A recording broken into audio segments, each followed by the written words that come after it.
The culture of censorship out there, this film shouldn't have been made, is designed to force everyone to live in fear. The progressive left, fear of using language, fear of repercussions from speaking freely, fear of each other. They want a breakdown of societal norms. Question of the day. For those of you who saw the film, what did you think of the Joker movie? What do you think about the media outrage, more importantly? Is it just clickbait? Yeah. Do you think there's some other reason for it? Also, this is something that I want to talk about today. Have you taken the time to contrast the critics' treatment of Joker with that of their treatment of the new Batwoman series? Let me know if it's something that's actually kind of occurred to you, because it just stuck out at me like a sore thumb, or a poorly made TV show. So extremely poorly made. Let me give you some they're a whole scrapyard. The Joker, they had it debuted this weekend. We did a film review for those who are not members of Mug Club behind the paywall. And ever since the trailer dropped just a few months ago, leftists have been hysterical about it, claiming it should have never been made because it has a white male protagonist. It'll inspire mass shootings. In case you missed it. One of those critics is George Mason University film professor May Santiago. Reasonable. She calls Warner Brothers Studio and filmmaker Todd Phillips' decision to make such a film irresponsible after a slew of mass shootings in the country. Is it Childish Gambino? Behaviors similar to that of the Joker. We're a traumatized society, and you're really going to throw in a blockbuster film, a film with millions, hundreds of millions dollars behind it. I'm sorry, but no, it's not that easy. And with one of the most iconic characters in the cultural lexicon, you don't get away with it that easy. I love it. First off, before we get into this, I'm sorry, no. Well, hold on a second. Isn't your job as a professor to articulate a counter argument? Right. No. I'm sorry, but it's just, I can't even. Thank you, PhD. Yeah. It is remarkable to me. And something also that you see from the left is they assume that there's one person who can control everything, right? You're gonna do this movie when we're traumatized. Like, there's one person going, hey, it's a traumatized society. Let's just release this film to screw with all of them. The truth is, people are individuals. Different people make different movies. Different people like different movies. This is the problem with seeing the entire world through the prism of collectivism. And I will come back to this. The constant through line that doesn't change with both, you see, the Joker and Batwoman is there's and we've seen this with other films. We talked about it with Tear Down the House, Knock Down the Walls, whatever. Knock Down the House? Knock Down the House. 100% Bring Down rating, the House? along with Citizen Kane. Yeah. So it's a toss-up depending on movie night. A huge disparity between critic treatment and the viewer reaction. So let's start with the fact that it broke box office records. 96 million at the box office. For people who didn't see the film review, we all gave it mugs up. We all liked it. There's some caveats there. I'm not sure that it works on its own as a standalone thriller, and I think it's a little bit of a trope to rely on the Batman world. Anyway, but it's a film worth seeing. Certainly a masterclass in acting and in filmmaking. Harkens back to good movies. I don't think you can take that away from me. No, it's a great So movie. a couple of points here. The media hysteria, okay? The first question I think is important to ask is, how did the press succeed in creating this narrative of a mass shooting being linked to the Joker movie? Yeah. And why would they want to do that in the first place? The why is important. Now, what they claim, their logic, is that a movie about a guy who snaps and shoots people, that would inspire people to do that in real life. And this is the kind of hysteria, and I've seen Republicans do this as well. It has no basis in reality. We can go back to Tipper Gore, right, or rap albums. The idea that video games cause violence. Research repeatedly shows us that there is no evidence that violent media like movies or video games inspire real-world violence. And back then, Republicans were trying to say, well, don't blame guns, blame the movies. I'm saying, well, don't blame guns, don't blame the movies. That is not, neither one is the reason that people commit mass shootings. Second reason for the hysteria, I would say, is a fake news narrative. As soon as the trailer for the Joker dropped, the blue checkmarked verified Twitter world, they were going around, you guys heard this, claiming that this would be a repeat of the Aurora shooting. And in case you have forgotten that, they were claiming that the Aurora shooter had been inspired by the Joker and dressed as him. That's not true. Those claims, wrong. They have no rug, fake news. Wrong. The shooter wasn't dressed like the Joker, and he wasn't inspired by him. He dyed his hair red because his friend had dyed his hair blue, and the Joker's hair is green. And by the way, only targeted The Dark Knight because it was a blockbuster film. He knew the theater would be packed. So let's keep this in mind. It's based on the idea that this could be a repeat attack of an attack that never actually occurred.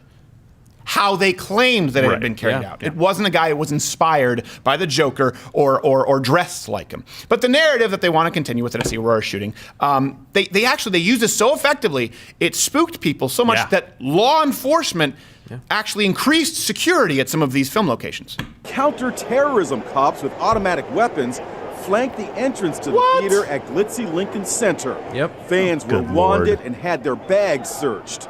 Police vehicles lined the block.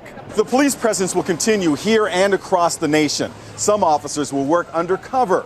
Authorities say there are no credible threats, but many are wary and are not taking any chances. Yeah, because when I see that brigade come down the street, I think, credible? Nah. Toss up. You be the judge. Here, no credible threats according to the authorities. What does that tell you?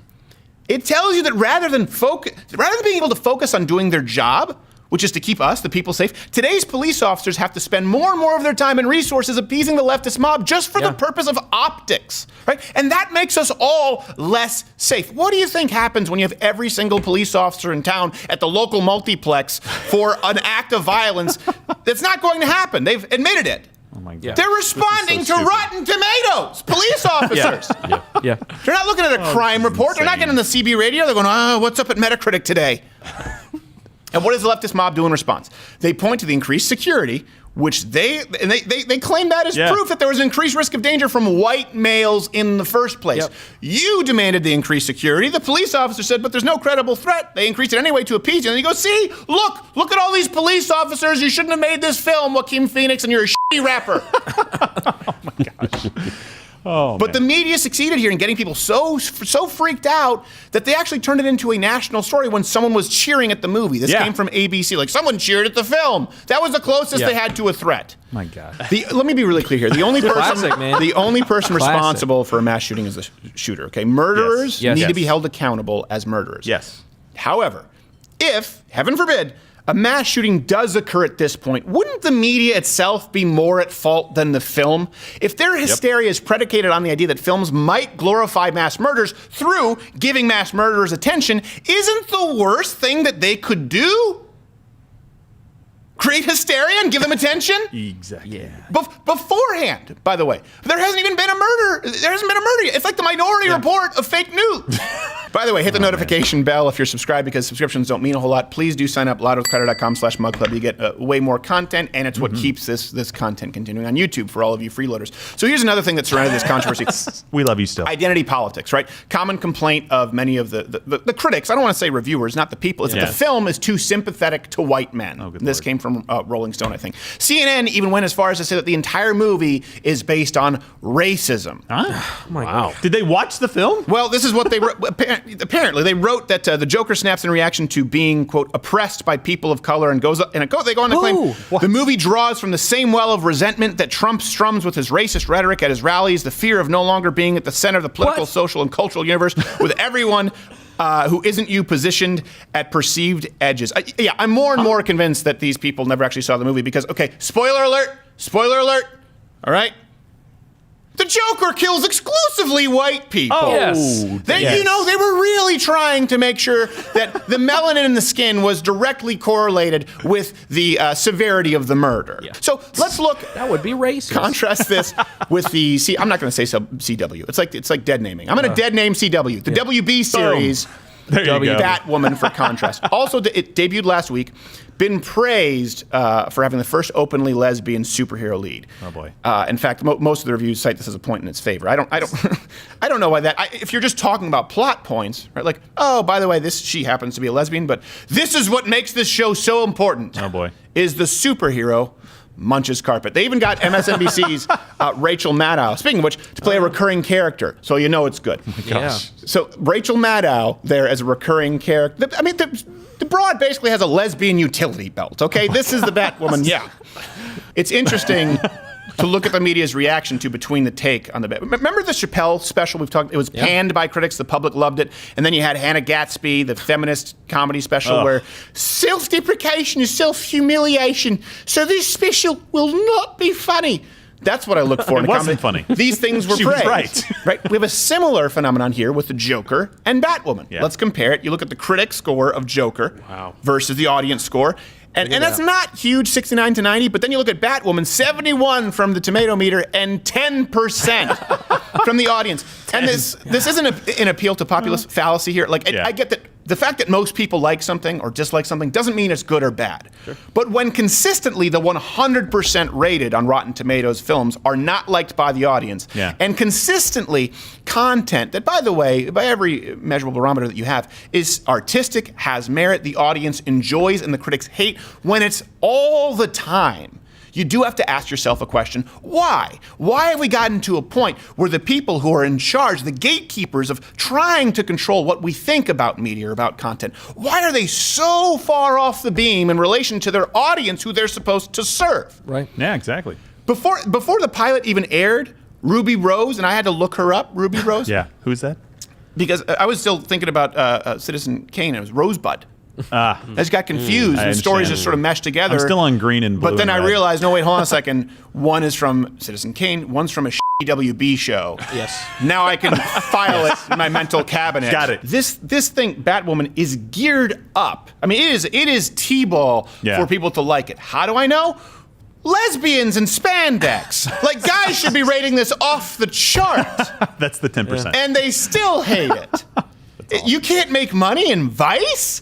I don't know how you do it. It's like some guy who sells crack and he has a leg up. He's the only game in town. He's like, I don't know. I guess there's no more market for crack. Oh my gosh. Lesbians and spandex, people. Come on. It's not enough to help it out. Expectations here. Anyway, Ruby Rose, she was saying beforehand that anyone who didn't like the series was an old white man. This is an interview from Glamour, quoting her directly. Some people might not see themselves on the screen and therefore not see the point. But there's obviously plenty of shows for people like that. There's plenty of shows for white old men. Hey. Whoa.